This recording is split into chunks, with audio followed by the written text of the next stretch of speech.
leave it aside. We are just saying rural education. In design thinking, we look at a customer segment, which is most important. Our customer segment is the rural India, not even big towns. Rural India means villages, villages with a population of not more than 5,000 people. That's the kind of education system. So we are not looking towns private sector schools in a big towns of 100,000 population towns where there are private schools and where the education system is there. So that's the first principle we looked at it for this design workshop, so that we remain contained in this workshop area rather than getting distracted with other objectives.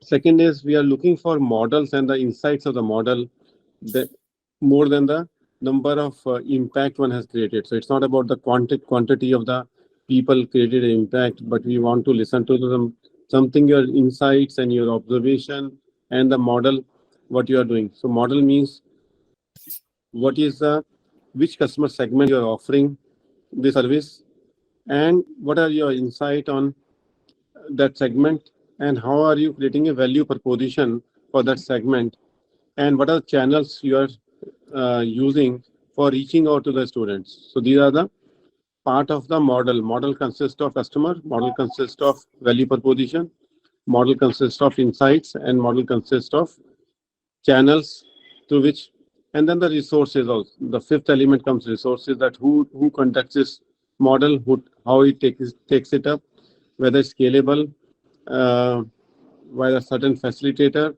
or so. These are the five things we want to understand on the model. But you can be free flowing, because this is our definition of model. It can be different for you, and you share your own model of education. So once models are there, our objective is that if we hear seven today and we have heard seven, five, six of them earlier, so totally around 12 models are already will be available together with us, plus two, three more are in line, which we need to further work on it. Nai Talim is another model, KFI is another model, Krishnamurti Foundation, Auroville is another model. So these models we want to pick up around 15 models. If we pick it up, we will just then do a cartographic view on a chart, and then we'll do the second process step of connecting the dots between the model. So some model, some specific insight we can connect from model 1 to model 2 to model 3. So that will be our job after the entire modeling sequence is there. We'll ask Anand to assemble all the models into a one common presentation deck and Miro board, which we'll be sharing after the completion of the entire cartographic view. So over to Anand, or over to Pradeep to share Gramodaya model. Thank you, Pradeep, for taking out your time. In fact, Arun, I want all of us to specially welcome Vishwajit Nayak. It is 3:30 in the morning for him. He's joining us from the west coast of the United States. So Vishwajit, thank you. Thank you for taking your time out. 3:30 in the morning and joining the session. We'll be very happy to hear Aveti subsequently. Thank you, Vishwajit. Over to you, Pradeep. Thank you so much, Arunji and Ram and Anand, for accommodating me. That's the, because I think I was changing the dates, and thank you for bringing it to 7. So let me put my timer on first. Can I share the screen? Yes, please. Sure.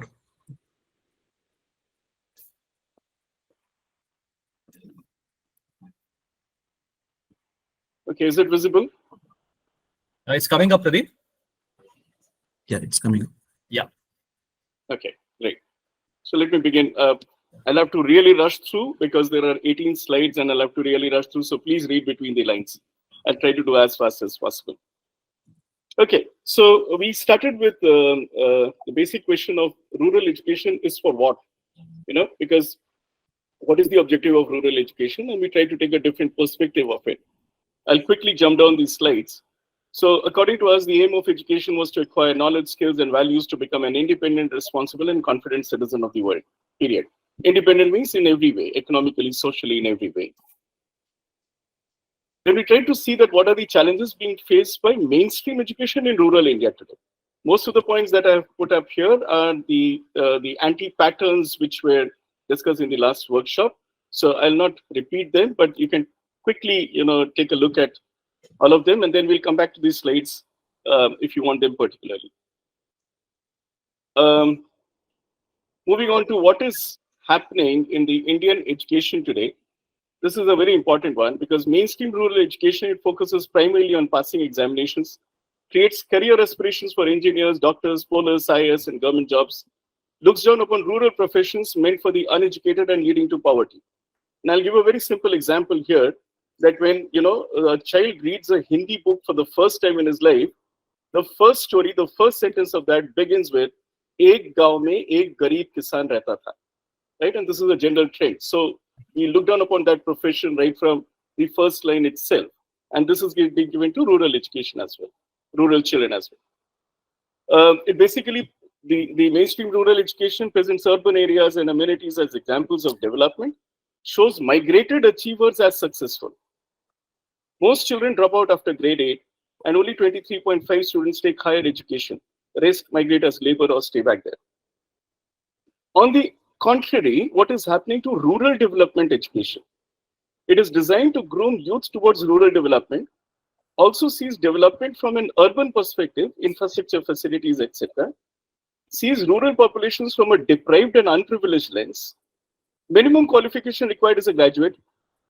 Students mostly from urban backgrounds with little or no orientation of rural landscape, the high cost of education, and now what we are facing is that most end up in corporates or consultancies.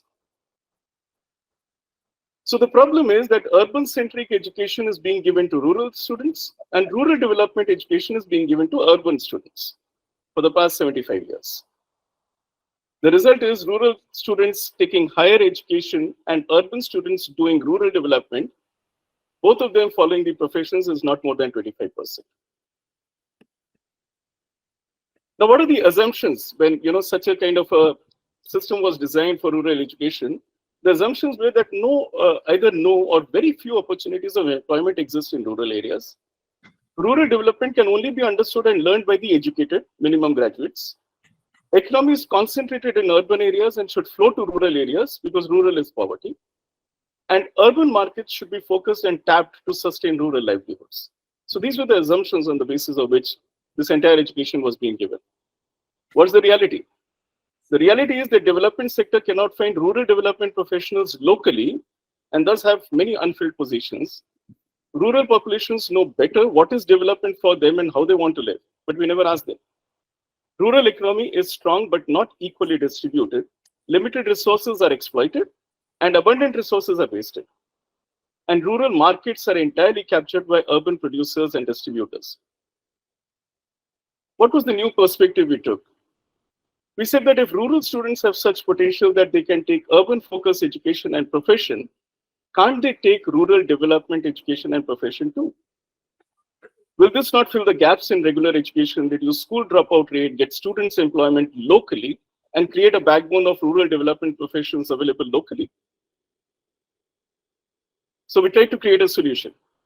We picked up academicians from rural development institutes, designed a rural development curriculum spanning 16 areas, offered it to high school students of rural areas after grade 8, identified local issues and gaps, and offered specializations required for that specific region where the students exist. The steps that we took was in sequence. It'll take time to read it out, but we can discuss this after I finish the slides. The 16 areas of rural development, we listed them down, and this was done by the set of professors who came from different institutes.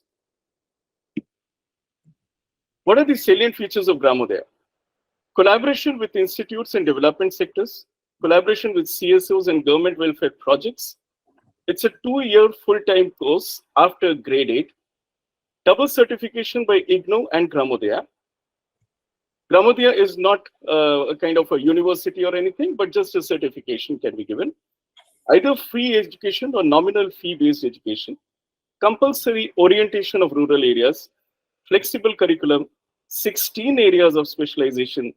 Each student specializes in only 2 areas, wide acceptability of Gramodaya students among the NGOs, and creates rural aspirations for rural students. What would the Gramodaya students do in future? The options available for them are they provide services to panchayats, block administration, etc. in a consultancy mode. for implementing government welfare schemes or Manrega, get employed by state welfare departments and various NGOs engaged in rural development to implement their programs, will form community groups with other youth to implement rural development projects directly, will spread to other panchayats and blocks to start Gramodayas there, and students interested in higher education will pursue undergraduate vocational courses in IGNOU and other open universities across India. What's the structure of Gramodaya? It's a public-private partnership model assisted by government departments, institutes, banks, NGOs, small businesses in that district, managed by advisory body of academicians, practitioners, and local administration. Land allocated by Panchayat or Gram Sabha. Each Gramodaya can be set up with initial funding support and application of schemes wherever applicable, and subsequently reach self-sustainability over 5 years. And a revolving education loan-based mechanism can be explored with banks, philanthropists, and CSR to sustain the expenses of every child and the school. This is Gramodaya at a glance. We will come back to this later because it details the entire flow, the entire process. It's a snapshot. The advantages of Gramodaya: it helps converge intellect and know-how from everywhere to create a resource pool for rural development in rural India. It helps retain the best brains in rural areas for rural development. It creates a platform for encouraging rural youth to contribute towards rural development design and implementation. It helps NGOs and government welfare programs implement rural development schemes much more efficiently and sustainably through the local human resource base. It encourages rural children to continue education in search of excellence through a familiar environment and help raise the average education levels in rural areas. It gives choices in education to rural children and a wider scope of work and employment locally. It creates a backbone of skilled human resources for new development programs. It will give a big boost, pace, and facelift to rural development because now it is being done by rural students. And of course, it can help arrest migration big way. What do we dream of Gramodaya? So the model received an Education Innovation Award in 2013 from Education Innovation Fund for India, instituted by HP and Sri Aurobindo Society. Corporate houses, funding organizations, philanthropic groups, large NGOs can replicate Gramodaya in different regions and states through their partners, local NGOs interested in piloting the model in their areas with their own funding, support, and a revolving loan mechanism.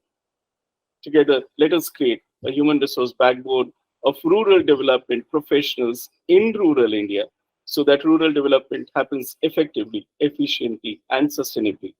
And India can meet the SDG goals very soon. That's the end of my slides. And it's that was a super fast presentation. I'm sure you would have never done such a fast presentation live, but very efficient. Can you just go back to the slide showing the 16 areas of specialization? Yeah, that's one. We just spent a minute on that actually. Brilliant. Yeah, just spend some time on it. I think this is it.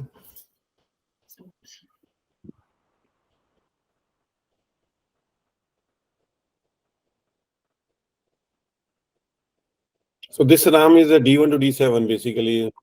I was exactly, yeah. It's actually covering personal development, social development, economic development, ecological development, and institutional development. I mean, I could notice that there is a whole community development participatory approach. Of course, watershed,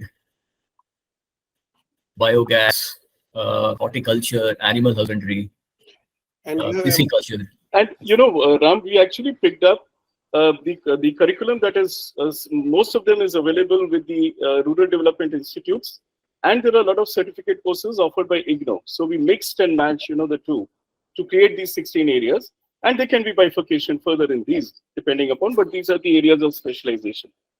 So broadly, this is a 2-year program for after 8th standard. After 8th standard, that's right, right. And a student can specialize in any. He'll go through them all the 16, but they can specialize in 2 of them. Yes, absolutely. Exposure in all 16, and then he chooses exposure all 16, specialty in 2 areas.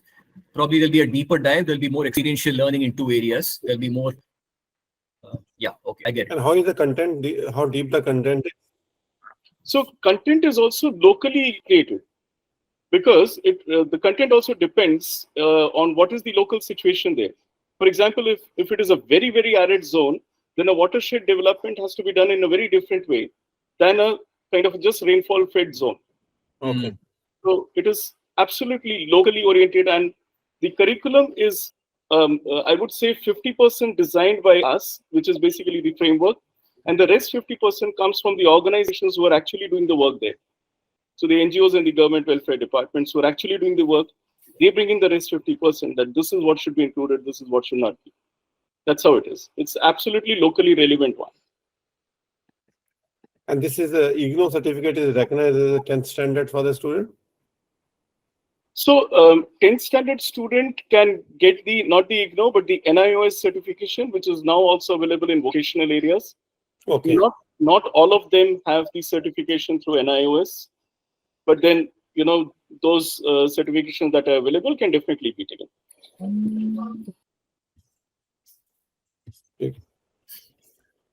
I'll share the slides also with you. This is very important. This 2-3 slides. How many batches? How many batches? Sorry. How many batches have gone through this? So not all the areas have been were tried out in the pilot area.